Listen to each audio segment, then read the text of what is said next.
আসসালামু আলাইকুম। তো বন্ধুরা, আমি আজকে আসছিলাম হচ্ছে স্মৃতিসৌধে। দাঁড়াও ভাই, তুমি আমার কাছে আসো, তোমার ব্যাস নিচ্ছে আমি। দাঁড়াও দাঁড়াও, ভয় পেও না, ঠিক আছে? আমি আমি আসছিলাম স্মৃতিসৌধে।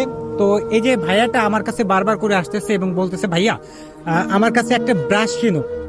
তো আমি তাকে বলতেছি যে ভাই, আমার ব্রাশ প্রয়োজন নাই। তারপরেও ভাইয়া বলতেছে, ভাই আমার কাছ থেকে দয়া করে একটা ব্রাশ কিনেন। তার তুমি যে ব্রাশ বিক্রি করতেছে, এই ব্রাশগুলো মানে বিক্রি করে মূলত তুমি কি করো? ওষুধ খাই।